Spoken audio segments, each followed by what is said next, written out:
Welcome to Lesson 1.2. Now that we have defined what Feng Shui is, we must explore where it came from. To truly respect this practice, we must understand that we are tapping into a lineage of wisdom that spans over 4,000 years. This is not a modern invention trend. Its roots are buried deep in the soil of ancient China. In the very beginning, long before compasses or complex formulas existed, Feng Shui was strictly a method of survival. The early shaman kings and tribes of the Yellow River Valley practiced what was then called Can Yu, which translates to the Tao of heaven and earth. They observed the stars above and the land below to determine the safest places to build their settlements. They needed to know where the harsh winds came from to protect their harvest, and where the water flowed to nourish their people. It was an observation of nature necessary for the preservation of life. As Chinese civilization grew more sophisticated, so did this knowledge. It evolved from simple survival into a high science that entered the imperial palace. This is perhaps the most fascinating era of Feng Shui history. For centuries, this knowledge was the exclusive property of the emperor and the ruling class. The emperors believed they ruled by the mandate of heaven, and Feng Shui was the tool used to secure that mandate.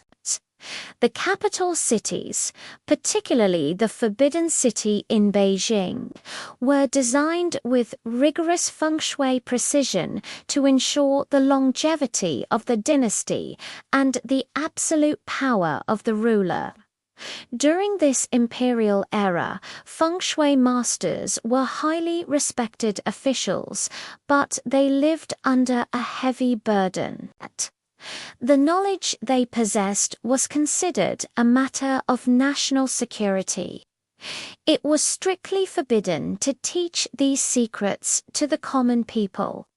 History tells us that many masters were forbidden from leaving the palace, and leaking these secrets to enemies or commoners was often punishable by death. The emperors feared that if a rival obtained this knowledge, they could use it to overthrow the throne. So, how did these closely guarded secrets travel from the Forbidden City to where we are today? The bridge between the ancient and the modern world was built during the turbulent changes of the 20th century.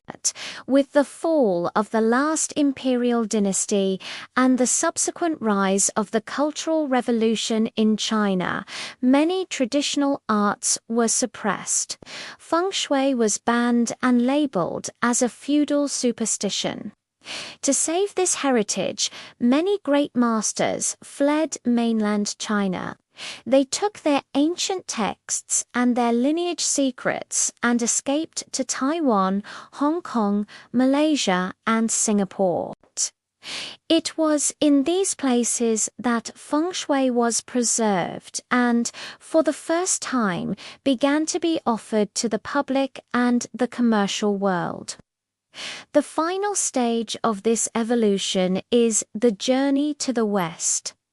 In the late 1970s and 80s, Feng Shui began to appear in the United States and Europe.